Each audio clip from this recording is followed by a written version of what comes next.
नमस्कार, मैं हूं आपके साथ नेहा तिवारी। आप देख रहे हैं जोहार झारखंड। शुरुआत हजारीबाग की एक बड़ी खबर से करेंगे, जहां जाने माने कोयला कारोबारी इजहार अंसारी को गिरफ्तार किया गया है। आपको बता दें कि कोल लिंकेज में हेराफेरी मामले में गिरफ्तारी हुई है। सुबह से ही इजहार अंसारी के ठिकानों पर ईडी दबिश दे रही थी। फर्जी कंपनियों के नाम पर कोयला उठाने का आरोप लगाया गया है। रियायती दर पर कोयला उठाने का आरोप है। आपको बता दें 12 घंटे से अधिक रेड के बाद गिरफ्तार किया गया है। बड़ी खबर आपकी टीवी स्क्रीन पर हजारीबाग से, जहां पर ईडी ने इजहार अंसारी को गिरफ्तार किया है। जाने माने कोयला कारोबारी हैं अंसारी।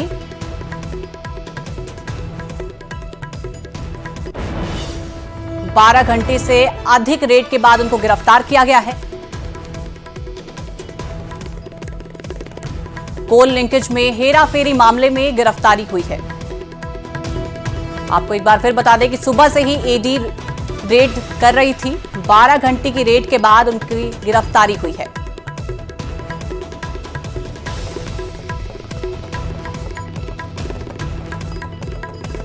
और इस खबर पर ज्यादा जानकारी के साथ हमारे संवाददाता बता दें सुशांत सोनी हमारे साथ जुड़ गए हैं। सुशांत, 12 घंटे तक छापेमारी में क्या कुछ मिला है?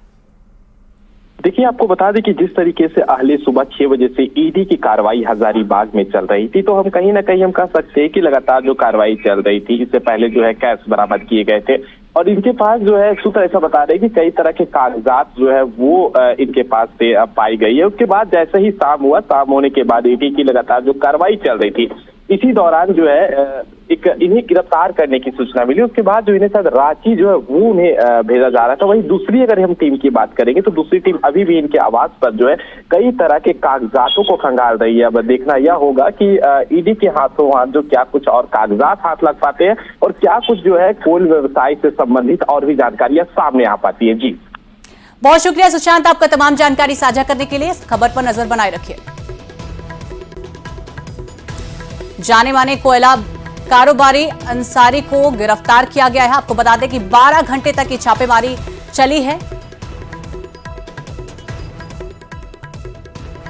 जाने माने कोयला व्यवसायी इजहार अंसारी के घर पर अहले सुबह से ही ईडी की कार्रवाई चल रही है। आपको बताते चले कि 6 सदस्यों टीम के द्वारा यह कार्रवाई चल रही थी, लेकिन शाम होते ही एक बड़ा अपडेट सामने आया है कि ईडी के टीम के द्वारा जो है इजहार अंसारी को गिरफ्तार कर जो है रांची के लिए ले गई है। अगर इनके हम व्यवसाय की बात करें तो इनका जो है कई कंपनी जो कोयला की कंपनी है उनसे जो है इनका ये मालिक बताए जा रहे हैं। साथ ही साथ जो है इससे 10 महीने के अंतराल में जो है ईडी की 2 बार कार्रवाई हुई है। पहली कार्रवाई में जो है कई तरह के कोल कंपनी से संबंधित इनके पास कागजात पाए गए, साथ ही साथ 3 करोड़ से अधिक के जो है कैश बरामद किए गए थे।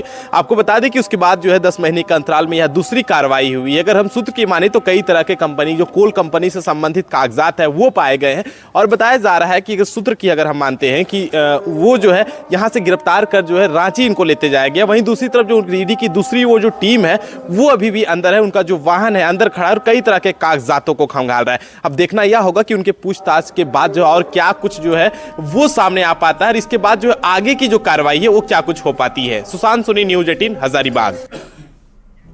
अगली खबर धनबाद से है, जहां पर बच्चों से भरी स्कूल बस में आग लगी है। आग लगने से अफरा तफरी मच गई है। आपको बता दें कि लोगों की मदद से आग पर काबू पाया गया है। किसी के जख्मी नहीं होने की सूचना है और सूझबूझ से बड़ा हादसा टल चुका है। आप तस्वीरों में देख सकते हैं कि किस तरह से बच्चों से भरी स्कूल बस में आग लगी है।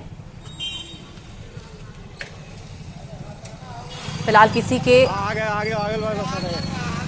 जख्मी होने की कोई सूचना नहीं है और सूझबूझ से एक बड़ा हादसा होते होते टल चुका है।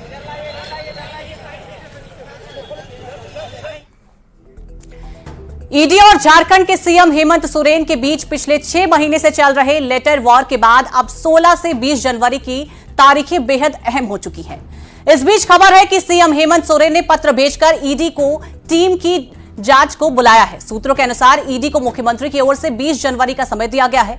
संभव है कि पूछताछ रांची स्थित सीएम आवास में ही हो। आपको रिपोर्ट दिखाते हैं।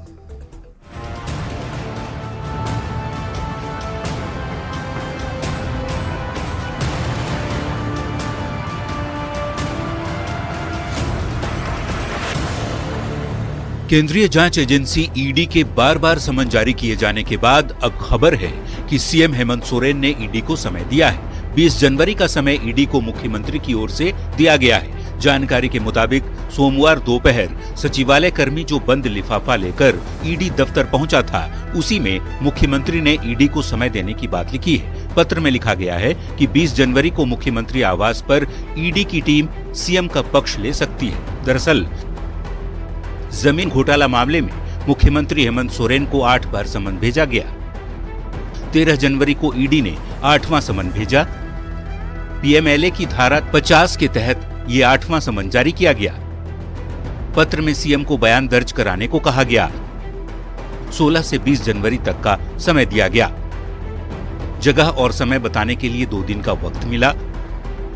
सूत्रों की माने तो 20 तारीख को सीएम ईडी के सवालों का जवाब देंगे। बता दें, रांची के बड़गाई अंचल की जमीन से जुड़े सरकारी दस्तावेज में छेड़छाड़ और जालसाजी के मामले में जांच के सिलसिले में ईडी सीएम हेमंत सोरेन का बयान दर्ज करना चाहती है। ईडी ने कितनी बार और कब कब सीएम हेमंत सोरेन को समन भेजा, वो भी जान लीजिए। पिछले साल यानी 14 अगस्त 2023 को पहला समन भेजा गया था। 24 अगस्त को दूसरा समन भेजा गया। 9 सितंबर को तीसरी बार, जबकि 23 सितंबर को चौथी बार समन भेजा गया। 5 अक्टूबर को 5वीं बार, 12 दिसंबर को 6ठी बार, 29 दिसंबर को 7वीं बार समन भेजा गया और 13 जनवरी 2024 को हेमंत सोरेन को 8वां समन भेजा गया।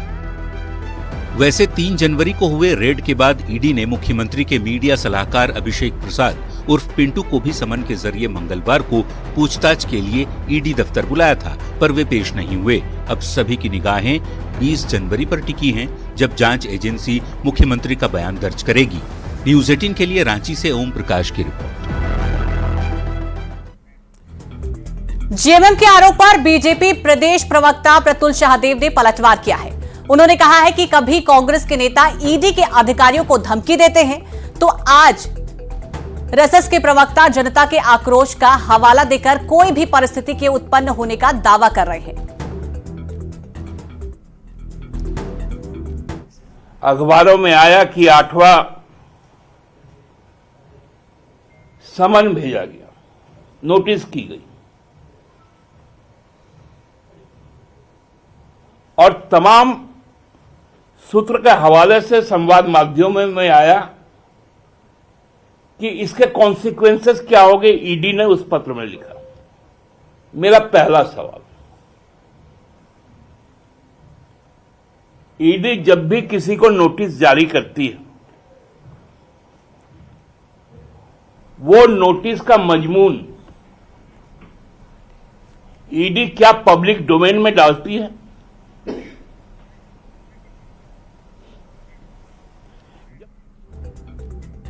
जेएमएम के आरोप पर बीजेपी प्रदेश प्रवक्ता प्रतुल शाहदेव ने पलटवार किया है।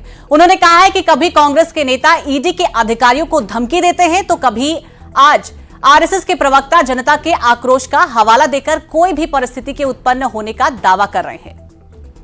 कोई शक नहीं कि सत्ताधारी गठबंधन लगातार राज्य में ईडी के अधिकारियों के खिलाफ हमले का षड्यंत्र कर रहा है। कल तो कांग्रेस के कार्यकारी अध्यक्ष बंधु तिर्की ने जो ईडी के अफसर हैं उनकी तुलना जानवरों से करते हुए उनकी मॉब लिंचिंग का आह्वान किया था। कहा था कि जंगली शिकार की तरह उन पर कार्रवाई होनी चाहिए और आदिवासियों का जो पत्थर तोड़ने का हथियार होता है उसको निकालने की धमकी दी थी। और आज झारखंड मुक्ति मोर्चा के प्रवक्ता ने भी कहा कि जनता में आक्रोश है और ये आक्रोश कभी भी फट सकता है। हम मानते हैं कि ये पूरे तरीके से विधि व्यवस्था को अस्त व्यस्त करने के लिए ये सारी साजिश की जा रही है। लेकिन मुख्यमंत्री जी, आप गलतफहमी में ना रहें। आपको राजधर्म निभाना होगा, लॉ एंड ऑर्डर मेंटेन करना होगा, क्योंकि हमें आशंका है कि ईडी के अफसरों के खिलाफ यहां भी पश्चिम बंगाल की तरह हमला हो सकता है। झारखंड की कोडरमा लोकसभा सीट को लेकर भकपा माले पीछे हटने को तैयार नहीं है। भकपा माले के राष्ट्रीय महासचिव दीपांकर भट्टाचार्य ने एक बार फिर कोडरमा सीट पर भकपा माले की दावेदारी की है। उन्होंने कहा है कि कोडरमा से किसी भी हालत में भकपा माले का ही उम्मीदवार होगा, क्योंकि पिछले 2-3 लोकसभा चुनाव में माले के प्रत्याशी ने बेहतर प्रदर्शन किया है। अगर इंडी गठबंधन की तरफ से कोडरमा में माले को टिकट नहीं दिया गया तो भी भकपा माले अपने प्रत्याशी उतारेंगे। मेरे कॉन्फिडेंस का अलग से कोई सवाल नहीं है, ये तो बहुत नेचुरल बात है। यहाँ पूरे नेचुरल बात है कि जिस समय 2009 में भी माले सेकंड, 2014 में भी माले सेकंड, तो नेचुरल है क्या अब जिस JVM पर भरोसा किया वो बीजेपी में शामिल हो गया, तो निश्चित तौर पर यहाँ तो सबके पार्टी के लिए नेचुरल है चॉइस माले। पश्चिमी सिंहभूम से बड़ी खबर है, जहां 5 किलोग्राम का आईईडी बम बरामद हुआ है। बकपा माओवादी नक्सलियों ने प्लांट किया था बम। आपको बता दें, कोल्हान जंगल में मिला है ये आईईडी का बम। सुरक्षा बलों ने आईईडी बम डिफ्यूज किया है। नक्सलियों की साजिश नाकाम रही है। क्षेत्र में सुरक्षा बलों का एंटी नक्सल सर्च ऑपरेशन जारी है। पश्चिमी सिंहभूम से बड़ी खबर आपकी टीवी स्क्रीन पर, जहां पर सुरक्षा बलों ने आईईडी बम डिफ्यूज कर दिया है। नक्सलियों की साजिश नाकाम रही है। कोल्हान जंगल में आईईडी का बम था ये।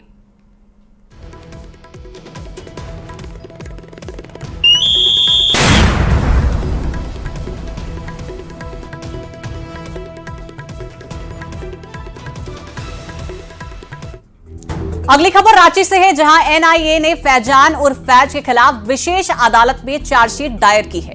आरोप है कि फैजान आतंकी संगठन आईएसआईएस के विस्तार के लिए काम करता था। आरोपी टेलीग्राम, इंस्टाग्राम के जरिए वायरस ऑफ हिंद और वॉइस ऑफ खोरसान नाम की किताब बांटता था। साथ ही उसने खिलाफत स्थापना भी शपथ ली थी।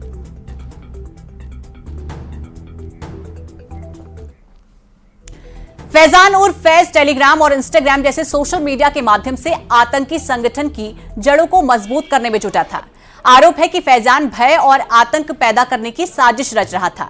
यह भी कहा जा रहा है कि फैजान देश में हिंसक वारदात को अंजाम देने वाला था। इसके लिए उसने आईएसआईएस के नेता के प्रति निष्ठा और भारत में खिलाफत स्थापना की शपथ ली थी। इस खबर पर अधिक जानकारी दे रहे हैं हमारे संवाददाता ओम प्रकाश। खिलाफत स्थापना और अपने संगठन को मजबूत करने को लेकर सोशल मीडिया का इस्तेमाल किया करता था फैज अंसारी और फैजान, जिसे लेकर एनआईए ने अपनी चार्जशीट जो है वो एनआईए की विशेष अदालत में पेश कर दिया है। बता दें कि 20 जुलाई 2023 को फैजान को गिरफ्तार किया गया था, जिसमें कई अहम खुलासे अब जो एनआईए के चार्जशीट में है वो किए गए हैं। साफ तौर से अगर बात की जाए तो कई जो किताब थी, जो देश विरोधी किताबें हैं, उसे भी वितरित करने का आरोप जो है वो फैजान पर लगा है।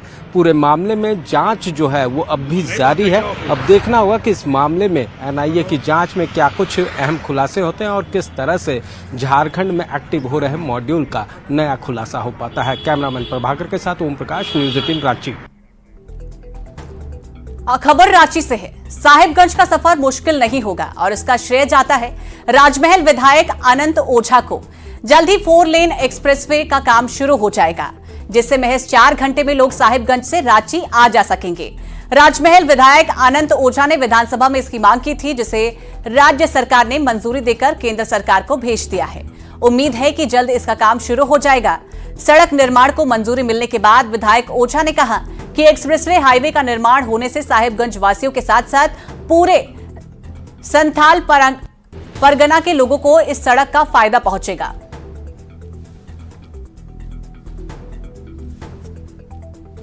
कम दूरी का हो, साहिबगंज जिले वासियों को या संथाल परगना वासियों को 3.5 घंटे से 3.25 घंटे में वो आसानी से रांची चला जाए। और सरकार ने मुझे आश्वस्त किया था कि जल्द ही प्रस्ताव बना करके भारत सरकार को भेजने का काम करेंगे।